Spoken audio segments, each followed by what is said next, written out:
Valley Planning Commission. I know a number of you because many of you are on the committee who are here.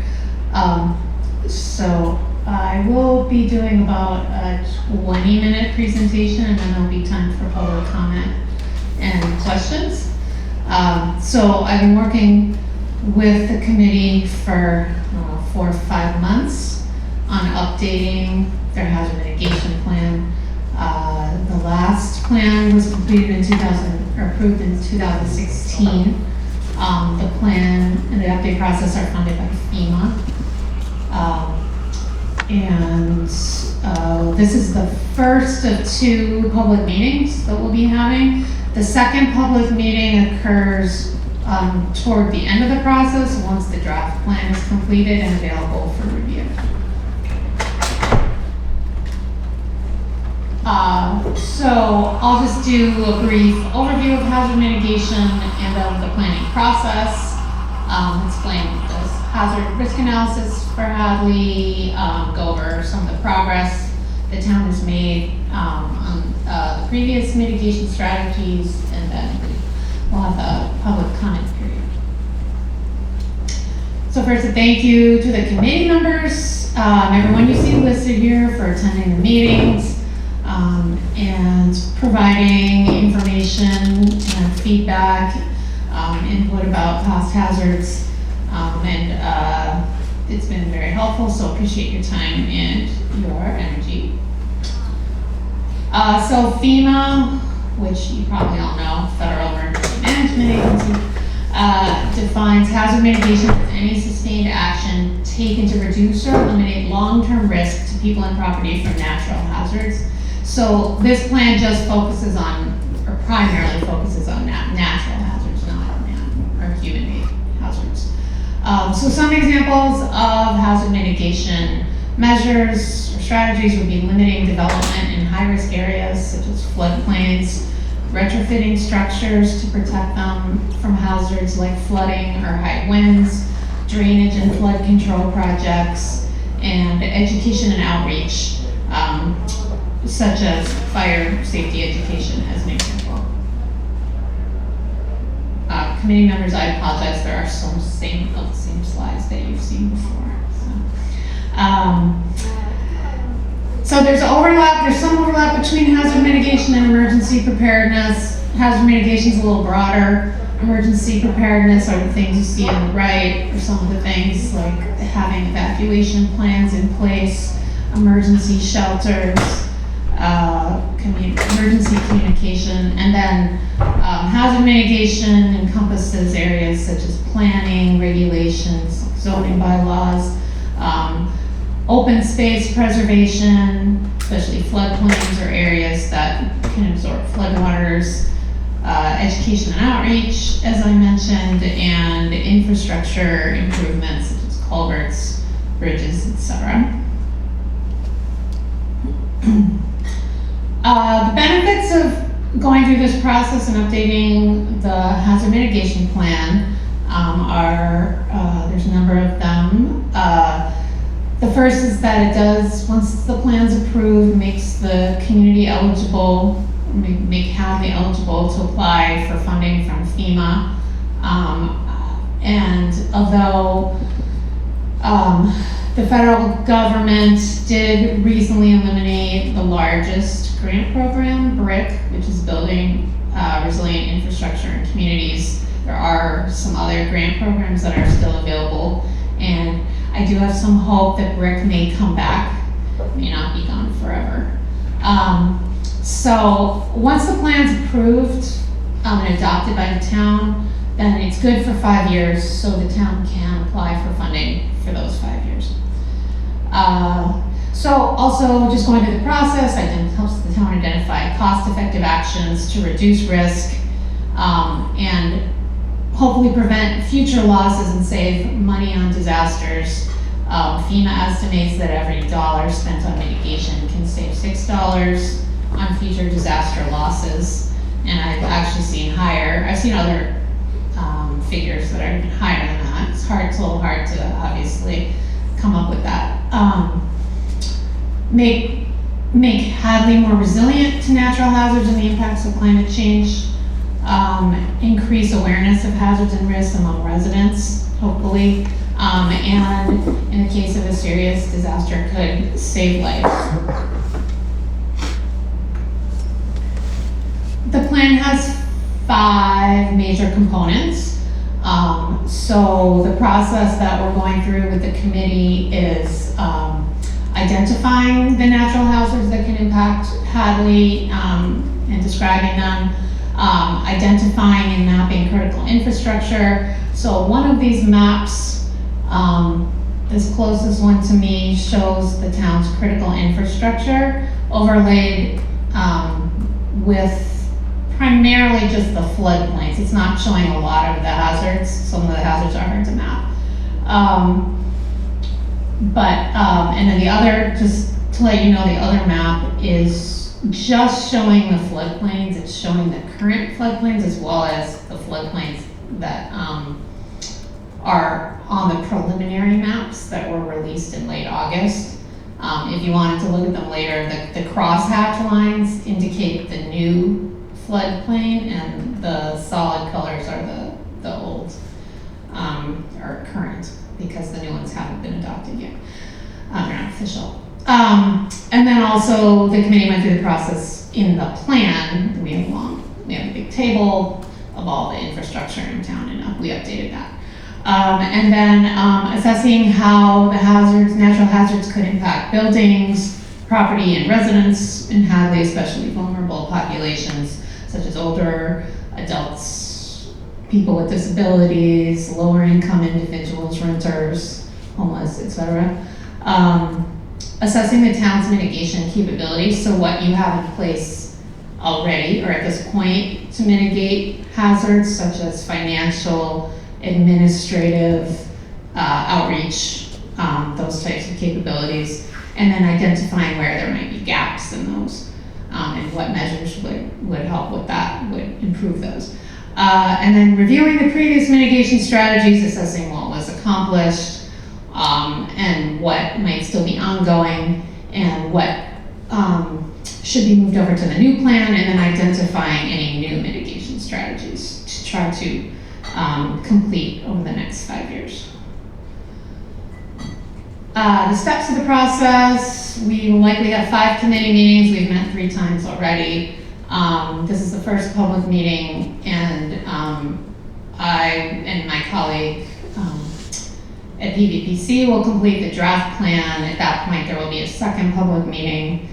Once we incorporate any feedback from the public, through public input, we will submit the plan to MEMA, and they review it. They might require some revisions, and then it goes to FEMA, same process. Then once FEMA approves the plan, the select board adopts the plan, and then it's good for 5 years. I think you can see that. So this is the hazard risk analysis that we went through. The committee looked at all of the hazards that you see on the left-hand side.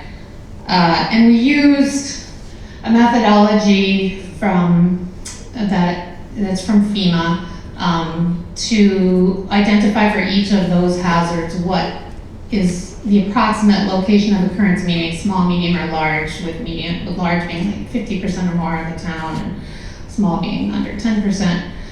Obviously, some of this is somewhat subjective. And then assessing what is the likely probability of future events, just looking out for the next 5 years.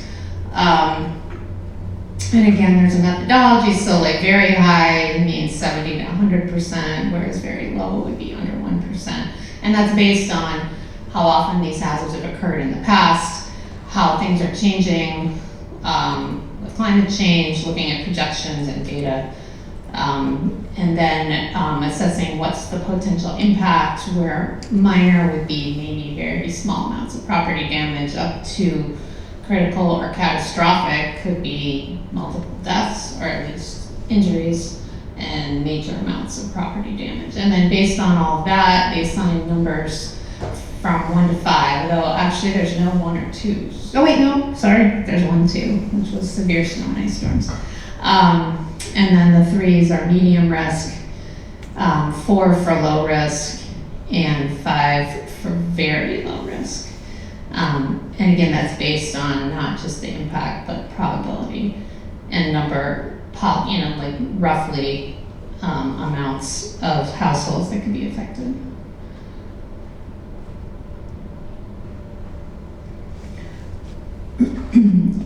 So climate change is affecting almost all of those hazards that we looked at on the last slide, other than earthquakes. So making some of them occur more frequently, and possibly more severe. So these are some projections from the Massachusetts Climate Change Assessment from 2022. That top figure shows that it's projections for the number of days over 90 degrees going out to the end of the century, or 2090. And the red circle is showing that for inland Massachusetts, there could be up to 60 more days per year over 90 degrees as compared to the baseline, which is 1950 to 2013 era. And then some other projections in that bottom box are in the near term, summer temperatures could be 3.6 approximately degrees higher than that historical period. By mid-century, the 1% annual chance of river flood could be 3 times more likely to occur. Mid to late century, there could be 65 fewer days below freezing, so affecting invasive species, vector-borne diseases, some infrastructure impacts like freeze-thaw impacts. And then end of the century, the historical 10% annual chance of a daily rainfall event of 2.6 to 4 inches could occur 4 times more frequently. And I think it's possible that could happen sooner based on how many of these very intense rainfall events we've been seeing just even in the last few years. So in the committee meetings, we went over events that have happened since the last plan, as well as like historically like before that, and came up with what are the top hazard concerns. Even though there are others, these were kind of the priorities. So flooding in the floodplain areas, as well as localized flooding that may not be in like the 100-year floodplain. In a number of locations, including Aquabina Road, Bay Road, Honeypot Road, Mountain Road, Moody Bridge, and East Street between the Public Safety Complex and Newton Lane. Not to say that there's not some flooding in other areas as well, but those came up as the most problematic. And then the need to repair and increase the height of the levee or dike in order for it to be recertified by FEMA. So severe snow and ice storms causing power outages, safety and cost issues. So there's been an observation that with warmer temperatures, we see more storms where there's less just snow, and more storms where there's either ice or a mix of precipitations that can make it harder to treat. So that came up. Increased frequency of high wind events, more wind like you got today. You got these like a lot of more, for some reason, and I don't know the data on this, but observationally, there have just been more high wind events, sometimes with storms, sometimes on their own, that could cause structural damage and power outages. Increased frequency and severity of droughts. So since the last plan, there's been 4 or 5 droughts that have gone into the severe category. Resulting in increasing risk of wildfire and potential impacts to drinking water supplies and agriculture. And then impacts of extreme temperatures on vulnerable populations. So very high temperatures, but also low temperatures, especially if there's accompanied by a power outage. Or people who, low-income individuals or people with not secure housing. So there were a lot of strategies listed in the previous plan, but the town has made a lot of progress on completing those. So a number of them are either completed or in progress, and that includes culvert repairs and replacements, Moody Bridge, Mill Valley, East Street, Bay Road. I just mentioned that 2 of them were not replaced, but they were repaired in a process called slip lining, which I hadn't known about until I talked to the DPW director who explained what slip lining is. The town recently was awarded MVP, which is Municipal Vulnerability Preparedness, grant funding to conduct a town-wide culvert assessment and repair and replacement prioritization plan. And another MVP grant to conduct mapping of agricultural ditches and assess them for improvement and maintenance, also to reduce flood risks. Some other things that were strategies to complete that have been done were development of a stormwater management plan to help reduce stormwater runoff, elevation of the West Street pump station, and generator, right? No, not generator, just the pump station, sorry, okay. An ISO, which is Insurance Services Organization assessment of the town's fire prevention practices. And one that's in progress is working with property owners to identify structures that need to be elevated above the base flood elevation. And that, I'm assuming, will be ongoing, and especially with the new floodplain maps. New roof was installed in the DPW garage, and quick connect emergency generation hookups for critical facilities were installed. So I don't think that's a complete list. That's a lot of it, though. So the committee, the next step is to then identify any new actions or new strategies to include, and also maybe revise some of the ones from the previous plan that weren't completed, and move those over to the new plan. So that's it for the presentation. Can have time for questions and comments. I'll take some notes. So thank you.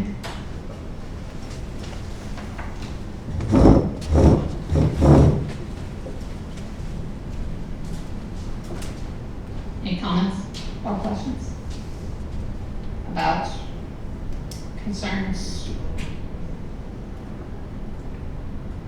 Yeah. Just a comment that you don't think about things like this. Like, it's nice to have the overview from you, because we don't realize how much the town is dealing with and has to pay for and plan for. So it's very comprehensive. It's much bigger than I was thinking. It's really a huge undertaking.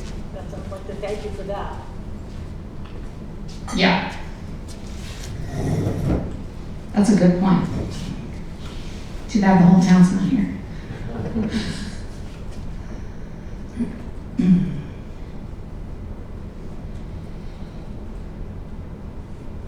Anyone on the committee have anything to add? Like, is there anything I missed or like got wrong? So the 5-year plan was actually, there was a kind of a break in it. There was some funding issues with getting, so we were overdue, I think, in 2021.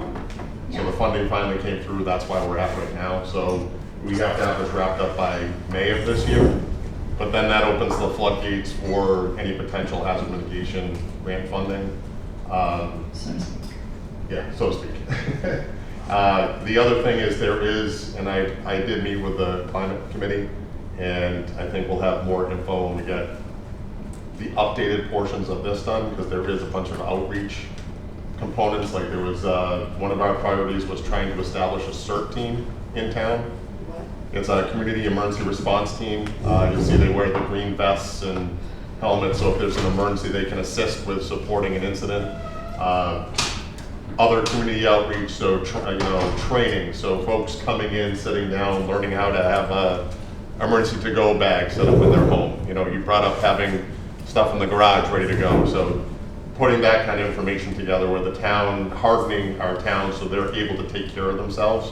One of our hazards is obviously these massive snowfalls that we get. So you all remember the Snowtober situation.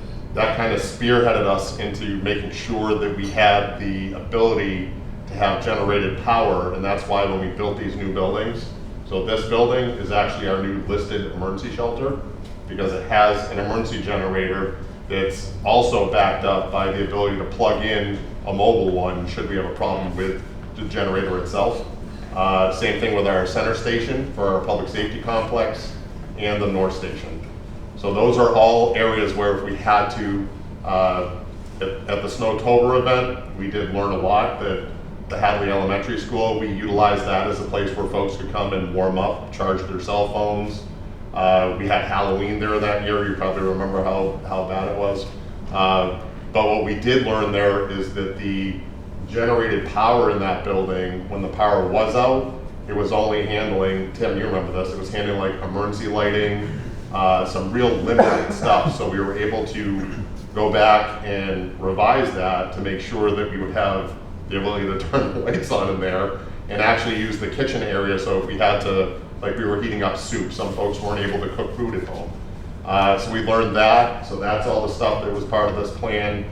And then basically our real hazard areas. So Golden Court, Vesta, so the Greenleaves Drive area, you have 5 40 unit senior and family housing units over there. We have a lot of other senior family or over 55 housing areas that are going to be coming up. How are we going to support those if we have a massive power failure like we did during that Snowtober event? We were 100% without power.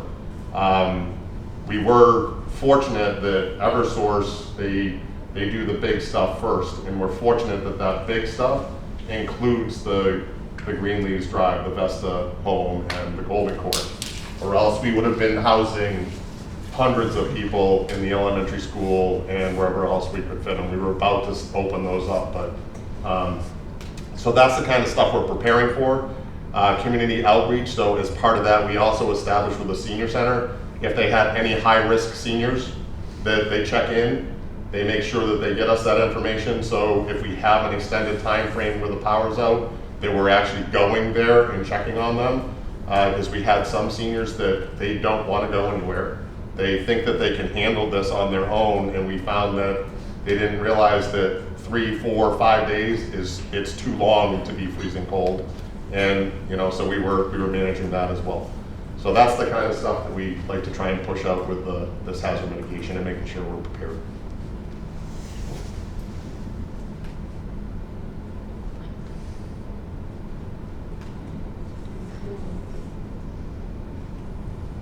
Any questions on the flooding stuff?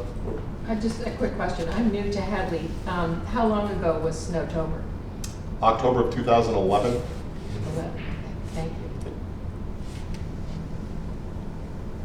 Not long enough ago that it's not burned in our memory. We got like 15 or 20 inches of snow, and the big problem was the leaves were still on the trees, most trees.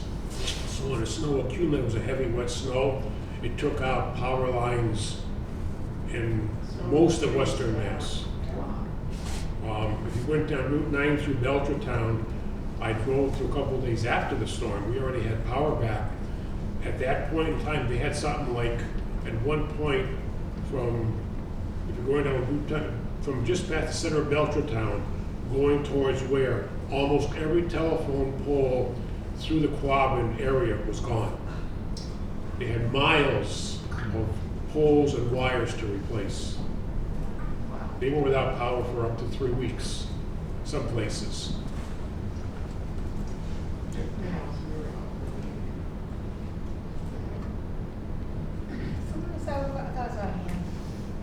You know, might already have this, but do you have a system for communicating with the townspeople by text about things that are happening around town? Yes, it's actually called Mixel, Oh, okay. and it's on the town website. You can, if you haven't gone on to sign up for it, we try and promote it when we do our outreach, but if you go on, you can actually select from multiple, different things, like if you want to hear what's going on with the DPW, there's a section for that. But if there's an emergency situation, the emergency management director and our PIO, which is the town administrator, we work together to ship out a message. It's an emergency message. It's only sent out for emergencies, and it goes to all listed public phones, and then anybody who's put their cell phone information in it, because a lot of people don't have, a landline anymore.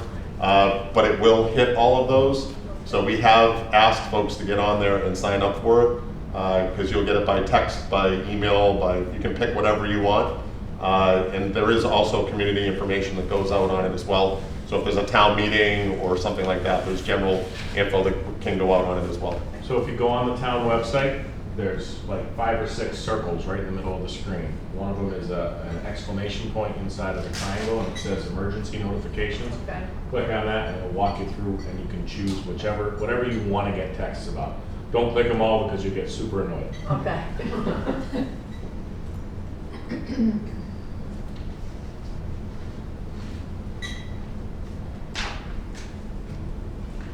Any other questions?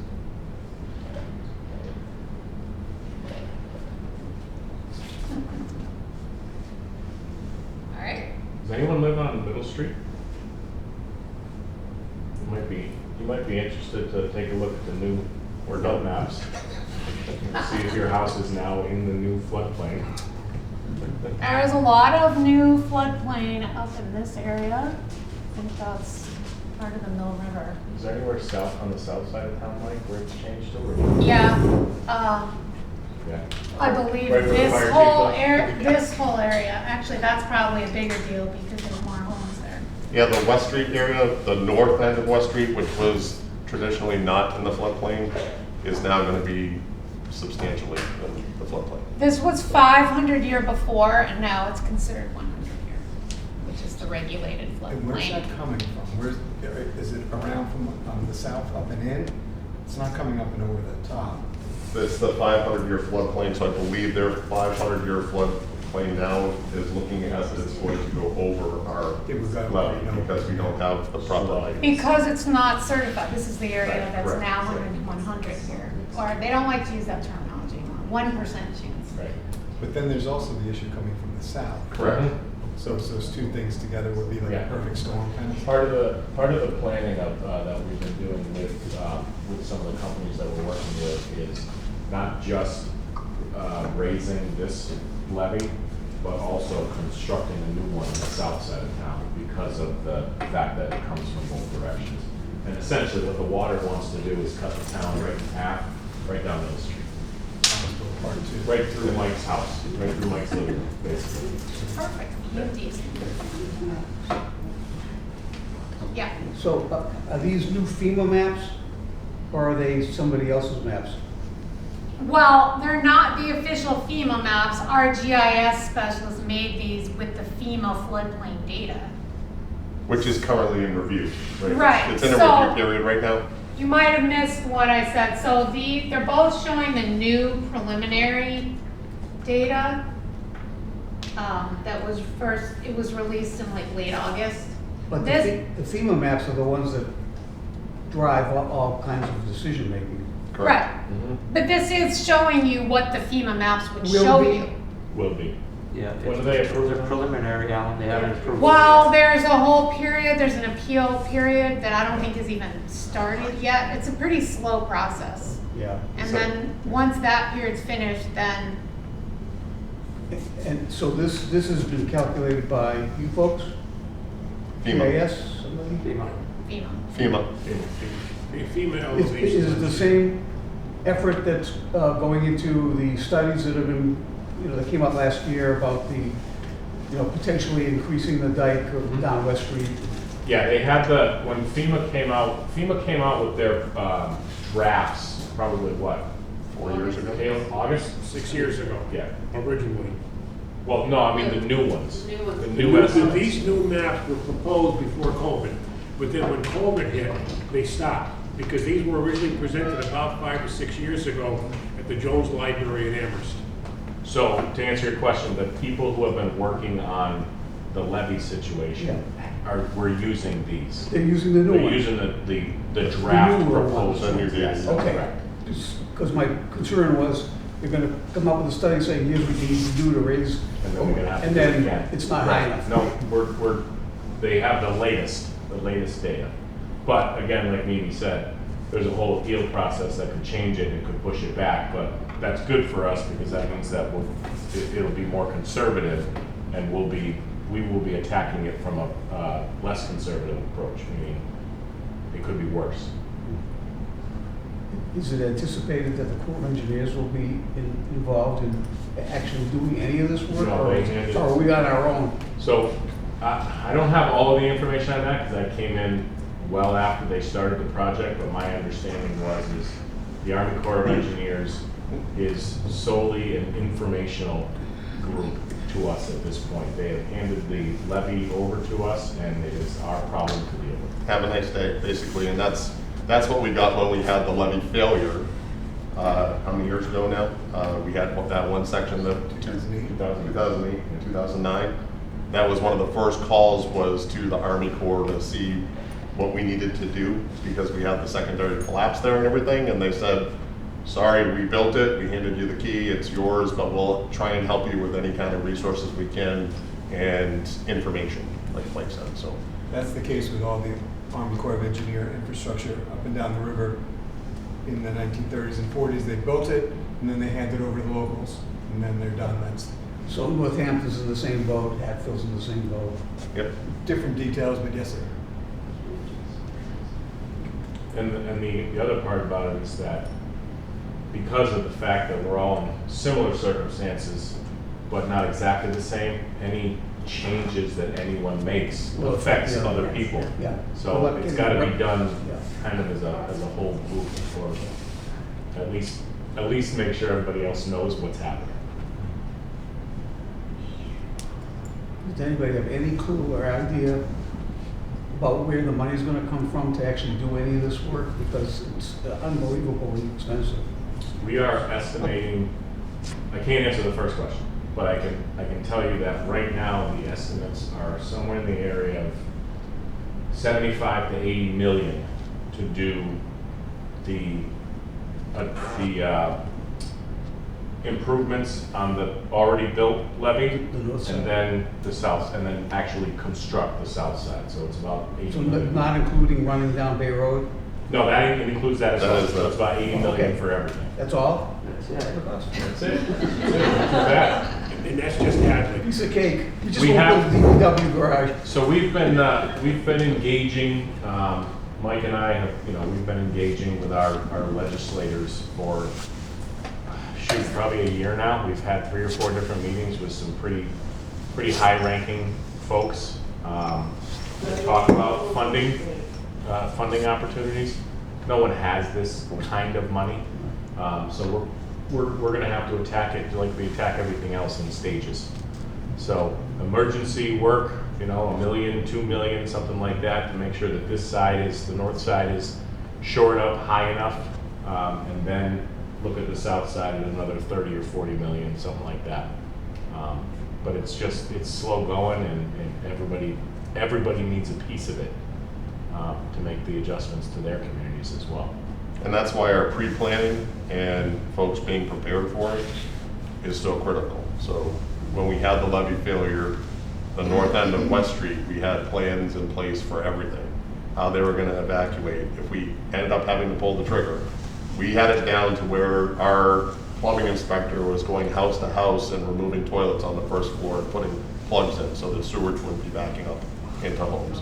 That's how in-depth we got with that situation. We were fortunate that the normal spring floods that we have didn't show up that year. Somebody was on our side that year. But it was the year that Home Depot was being built, so we had a mutual aid agreement with the excavation company for Home Depot that if we had to trigger this emergency, they would bring all of their equipment that was excavating there, plus all of the stuff that they had piled up from the excavation. Basically, they were gonna be trucking it there and just trying to manage filling and just build up basically an earthen berm to get us through the flood portion. And we still have that company actually as part of our plan. That's how we have a family, it's a family-owned business they're from South Hadley, and they would be here in a minute to help us if we called. So.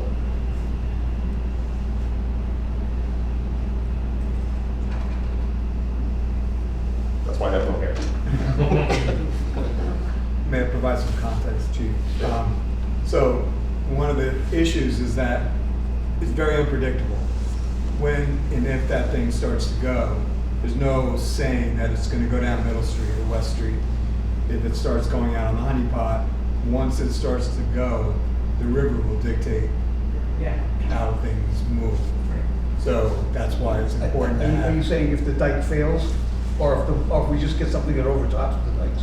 If overtopping is really the worst case scenario, because that just destroys the infrastructure.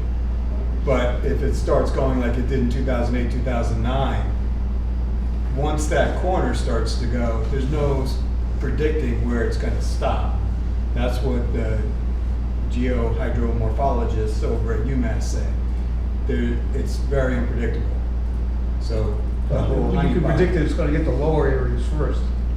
that's one scenario. There are like 3 scenarios that could play out different times, different ways.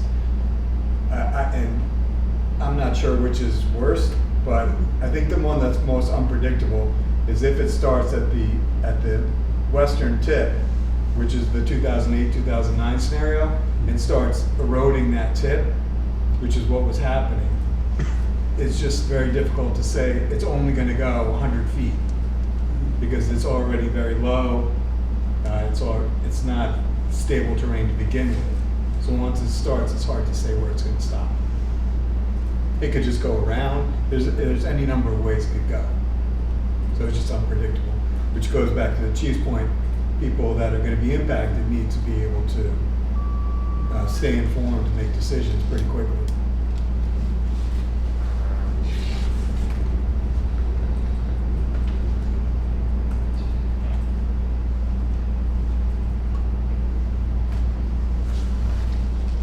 Any other questions?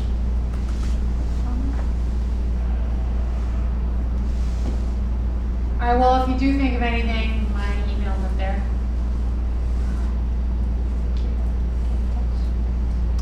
And we'll, once the draft plan is finished, be in a couple months, ideally, and there'll be a second public meeting. That one will probably be an evening meeting, and sometimes we incorporate it into a select board meeting, and we'll make sure the information's out well ahead of time, so, because we'll have more info for everybody in that one. Is there any place online, like the presentation was so good, is there some place people can go to online to read about the plan? Actually, I believe they're gonna be putting it on the public access television, so you'll be able to see the PowerPoint. But as far as our meetings, it's a working group, but we have it, we do let folks know, we do post it. So if you want, they are filming it. If you want to be a part of it, you're more than welcome to come sit in on it. I know everybody's in a lot of committees, but. You guys are doing such a good job. As far as the plan, the plan I think is. Yeah, I was gonna online, say, right? once the draft plan's finished, that will be posted online. Like on the town website? Yes. somewhere? Yeah. Okay. And if you want the 2016 version, I'd be happy to get I it. think we have that Okay. already, but that's expired, so good you guys are doing this. All right, well, thanks. Thank you, everybody. Thank you.